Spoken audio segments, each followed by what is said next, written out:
Buen día con todos, mi nombre es Richard Landini y en esta ocasión voy a exponer dos artículos de Audre Lorde. Los artículos escogidos fueron Usos de lo erótico como poder y Sexismo, una enfermedad norteamericana con rostros negros. Ya, muy bien.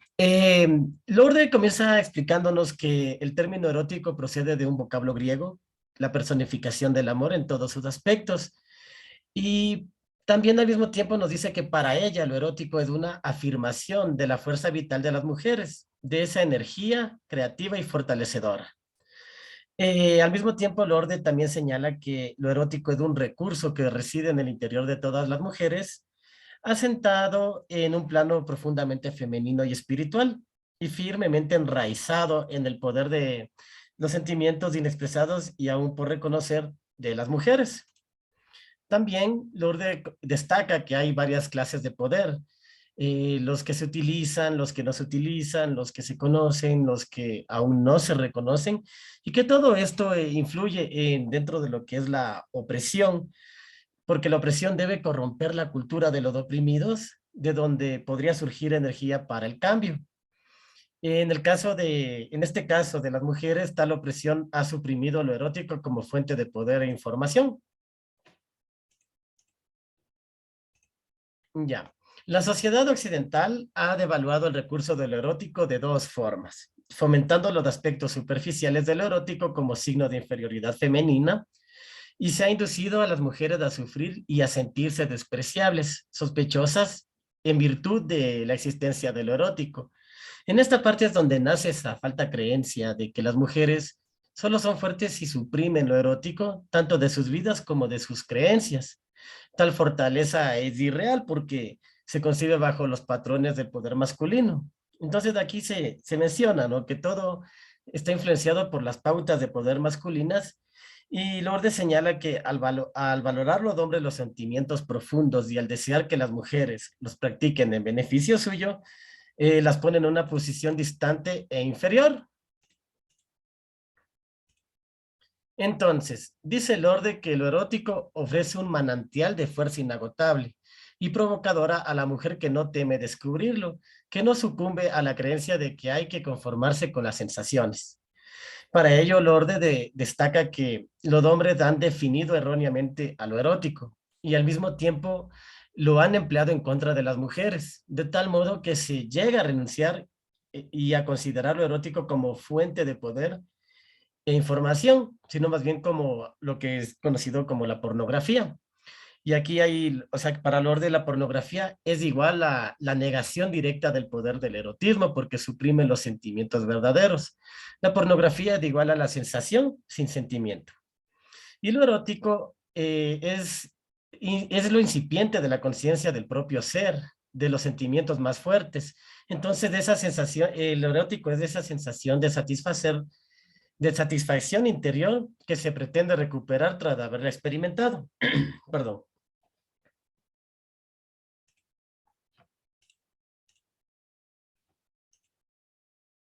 Ya, se tiende a equiparar la pornografía con el erotismo, eh, dos usos de lo sexual diametralmente opuestos. Y a raíz de esto se ha puesto de moda separar lo espiritual, lo psíquico, lo emocional de lo político, como que si fueran cosas contradictorias. Y asimismo, separar lo espiritual de lo erótico, reduciendo lo espiritual al plano de la asceta. Bueno, la Zeta es una doctrina filosófica y también religiosa que busca la purificación del espíritu, ¿no? Por medio de la negación de los placeres materiales y también de la abstinencia. Y esta postura de la Zeta no se basa en la autodisciplina, sino en la abnegación. La abnegación es decir, en este caso sería la renuncia voluntaria a los propios deseos. Entonces, lo erótico actúa de varias maneras. Primero, proporciona el poder que deriva de compartir profundamente cualquier empeño con otra persona. Segundo, comparte el gozo físico, emocional, psicológico o intelectual entre los que comparten y entienden mejor lo que se comparte y disminuir el miedo a la diferencia. Y tercero, la conexión erótica hace resaltar con sinceridad y valentía la capacidad de gozar. Esas experiencias eróticamente satisfactorias, como Lorde mencionaba, es como bailar o escribir un poema. Ya, Lorde explica que cuando la mujer vive fuera de sí misma y sigue pautas externas en lugar de atenerse a su propio conocimiento y a sus necesidades internas, quedan limitadas por factores externos y adaptadas a las imposiciones de una estructura que no se basa en las necesidades humanas. Mientras que si viven dentro, desde dentro hacia afuera, en contacto con el poder de lo erótico, serán responsables de ellas mismas en el sentido más profundo. Al estar en contacto con lo erótico, dice el orden, me rebelo contra la aceptación de la impotencia y de todos los estados de mi ser que no son naturales de mí, que se me han impuesto, tales como la resignación, la desesperación, la humillación, la depresión y la autonegación. El poder de lo erótico dota de energía necesaria para lograr cambios en el mundo. Y a la vez dice el orden nuevamente que las mujeres actuamos como mujeres y no nos autoafirmamos ante una sociedad racista, patriarcal y antierótica. Eso por el tema lo uso de lo erótico y de lo erótico como poder. En este otro artículo del sexismo como enfermedad norteamericana con rostros negros, el orden de entrada nos comenta que el feminismo negro no es un feminismo blanco con rostro negro. Para ello, Lourdes señala que enfrentar los problemas que le afectan a no le hace menos negras. Por su parte, establecer un diálogo entre hombres y mujeres negras en contra de feministas negras es un fracaso. Y justamente por ello ella critica al sociólogo negro Robert Staples. Ya vamos a ver por qué. Bueno, aunque haya habido logros en el ámbito económico, las mujeres negras siguen siendo el grupo menos favorecido y remunerado dentro de la clasificación por razas y sexos. La desigualdad no necesita demostrarse, y por eso mismo Staples afirmó que no había lugar en que las mujeres negras superaran a los hombres negros en las tareas de la educación, empleo e ingresos. Las feministas negras hablan con su propia voz. No necesitan que nadie hable en su nombre, mientras que los hombres negros tienen la obligación de comentar por qué su masculinidad se ha visto tan amenazada al punto de que las mujeres negras sean el objetivo de su cólera.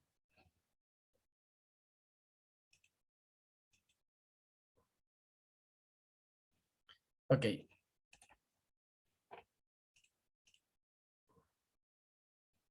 ya. En cuanto a la gran duplicidad del pensamiento estadounidense, consiste en culpar a la víctima de lo que sucede. Es decir, los negros provocan los linchamientos o que las mujeres provocan que se las viole, abuse o se las mate, porque son dóciles, coquetas, etcétera, etcétera y etcétera. Entonces, una de las posiciones de los liberales blancos de los años 60 había sido que cualquier reafirmación del orgullo negro podría llegar a ser una amenaza contra la identidad del hombre blanco y un intento por acabar con ellos. Y al mismo tiempo, cualquier llamamiento a las mujeres negras eh, a que se amen a sí mismas y a quienes les rodean constituye una negación de la identidad negra masculina o una amenaza para la misma. Ya, las mujeres negras han tenido compasión de todos menos de sí mismas.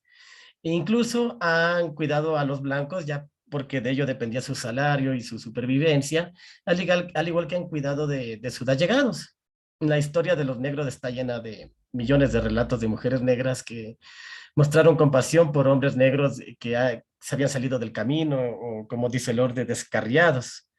Entonces aquí Lorde destaca, ¿no?, que nuestras hermanas marcadas por cicatrices, apaleadas, destrozadas y muertas, dan un mudo testimonio de esa realidad. Entonces la historia puede estar tergiversada también por los medios de comunicación blancos, pero aún así esto deja testimonios de los grandes sacrificios de las mujeres negras.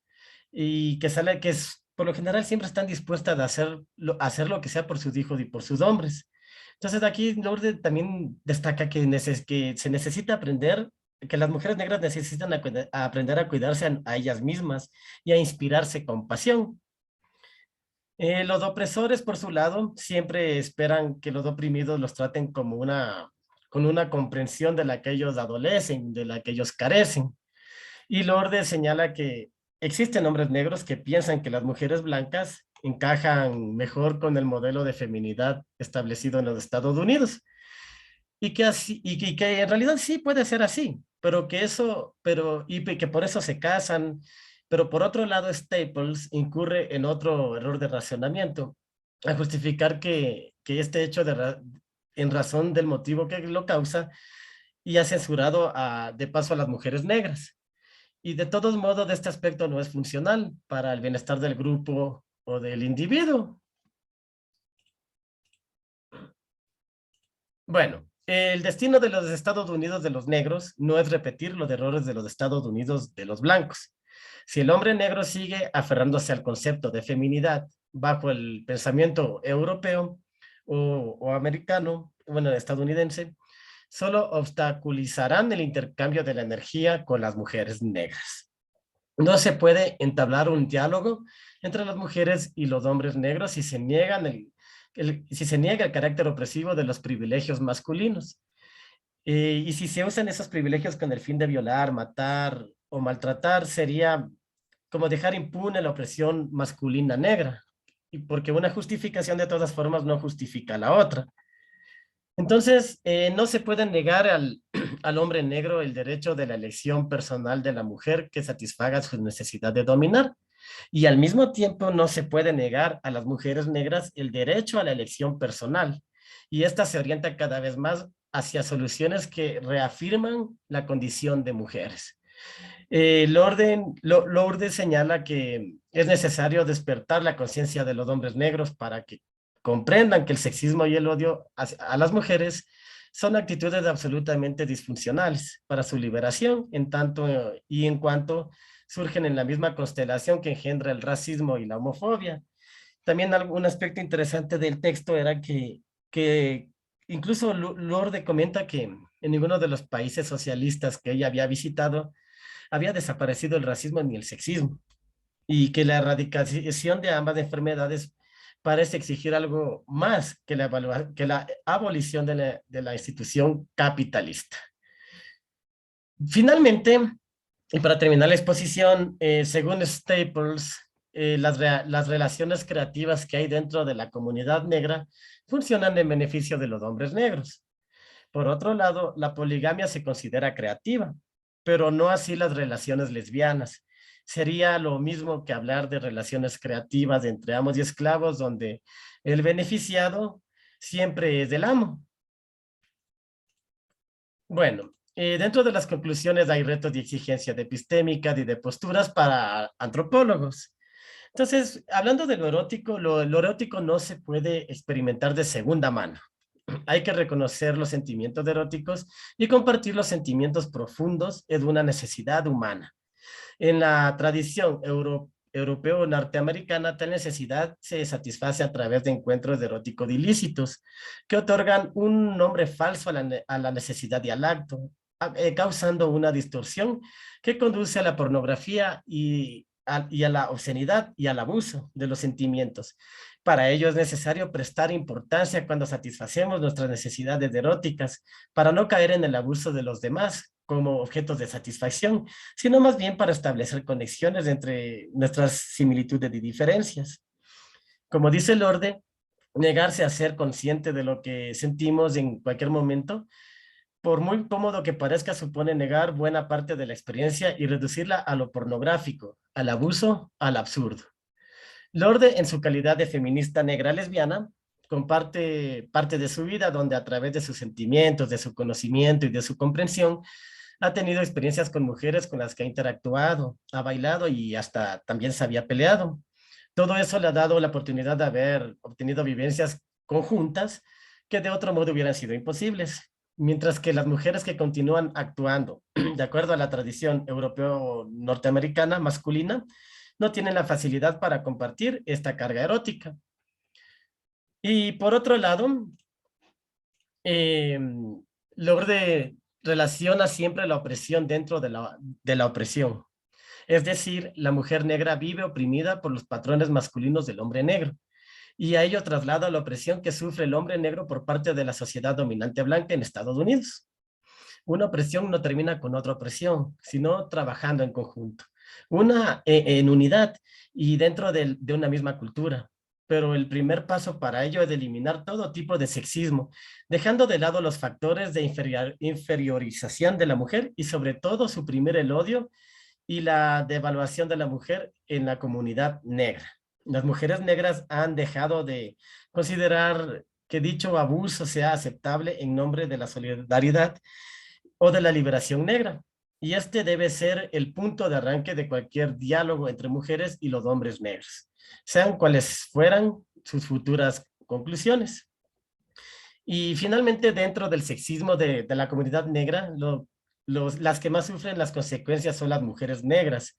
Suprimir este hecho es uno de los más grandes intereses. La abolición del sexismo beneficiará a toda la comunidad negra y permitirá la posibilidad de establecer vínculos más fuertes y significativos entre las mujeres negras y con sus luchas. Muchas gracias, esto ha sido todo y hasta la próxima.